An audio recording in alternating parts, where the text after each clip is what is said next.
اعوذ باللہ من الشیطان الرجیم، بسم اللہ الرحمن الرحیم۔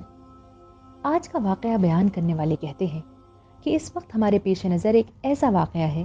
جو بظاہر خواب و خیال اور قصہ و کہانی معلوم ہوتا ہے، اور اگر میں نے بذات خود اسے شیخ احمد الدبوس کی زبانی نہ سنا ہوتا تو اس پر یقین کرنا دشوار ہوتا۔ شیخ کہتے ہیں کہ میں 1987 عیسوی میں ایک ایکسیڈنٹ کا شکار ہو گیا،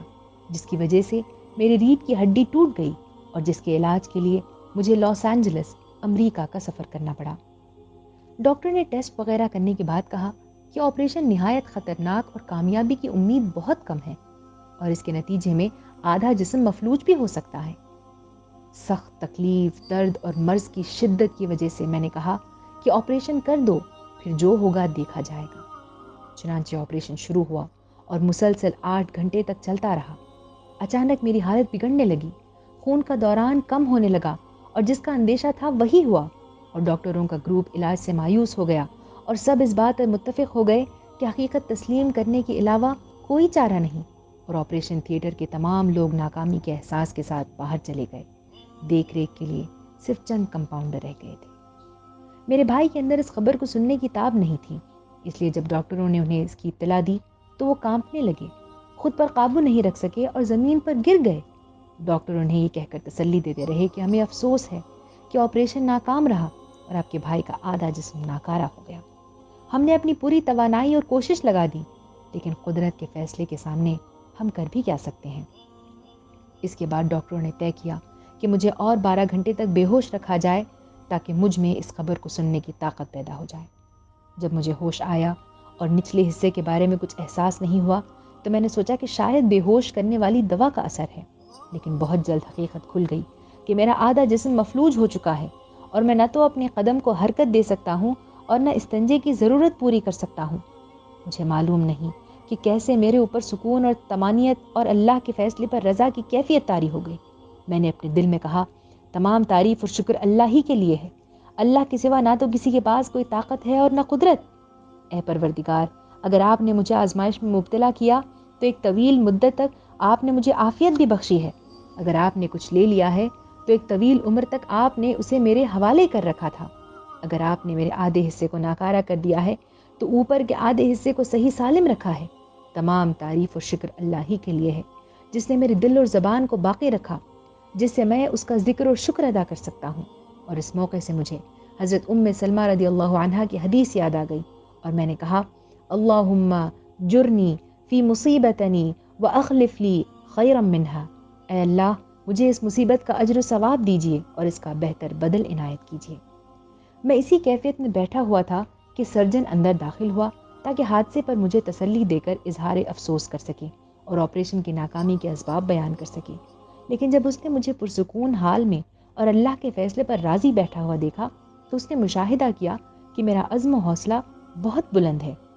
اور میری گفتگو سے کسی گھبراہٹ اور مایوسی کا اظہار نہیں ہو رہا ہے۔ اس کے بعد اسپیشلسٹ ڈاکٹروں نے میرا معائنہ شروع کیا اور پھر سب کا نتیجہ ایک ہی تھا کہ مریض کا آدھا جسم ناکارہ ہو چکا ہے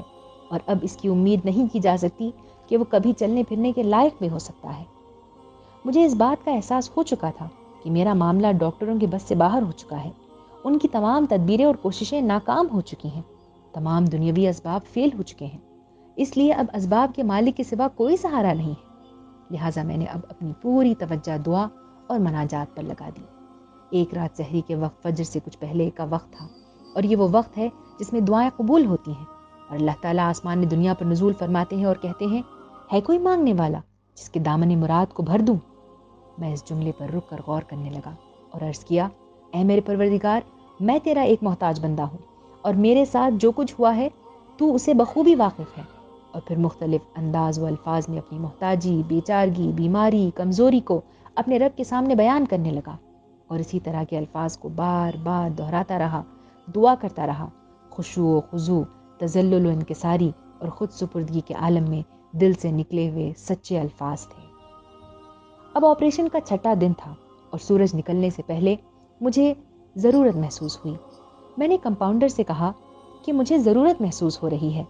اس نے میری بات پر کوئی توجہ نہیں دی اور سمجھا کہ صدمے کی شدت کی وجہ سے دیوانگی کی حالت میں یہ بات کہہ رہا ہوں۔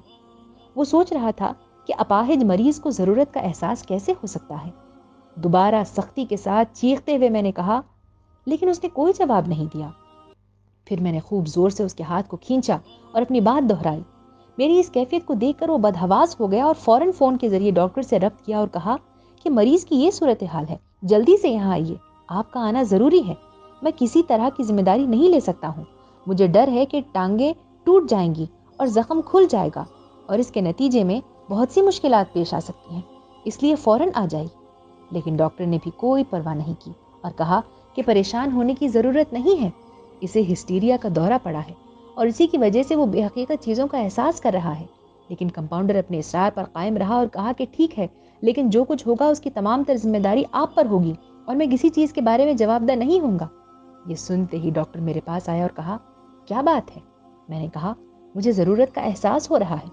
لیکن اسے میری بات پر یقین نہیں آیا۔ دوسرا ڈاکٹر سب چھوڑ چھاڑ کر جلدی سے میرے پاس پہنچا اور دوبارہ جانچ شروع کر دی اور انجیکشن لگایا اور پھر میرے جسم پر اس کے رد عمل کا انتظار کرنے لگا۔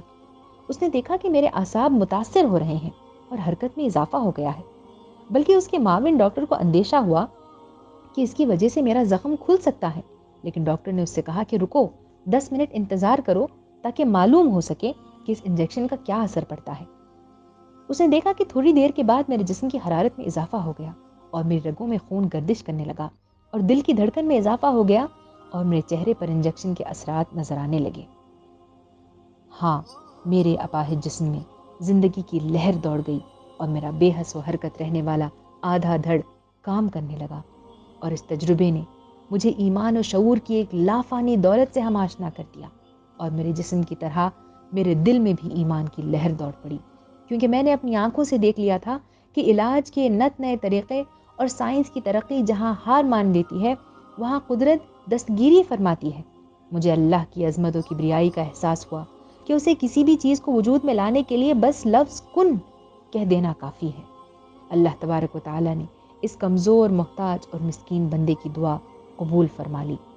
چنانچہ اس نے میری صحت کسی مادی سبب کے بغیر واپس کر دی۔ اس سے دعا اور گریہ وزاری کی اہمیت کا اندازہ ہوتا ہے، اور اس کی توفیق ایک ایسی نعمت اور دولت ہے جس پر جتنا شکر ادا کیا جائے کم ہے، اور میں اس وقت کسی سہارے کے بغیر اپنی زندگی کے تمام ضرورتوں کو آج پورا کر سکتا ہوں، اور عام لوگوں کی طرح چلتا پھرتا اور سفر کر سکتا ہوں، اور کسی طرح کی دقت اور پریشانی محسوس نہیں کرتا۔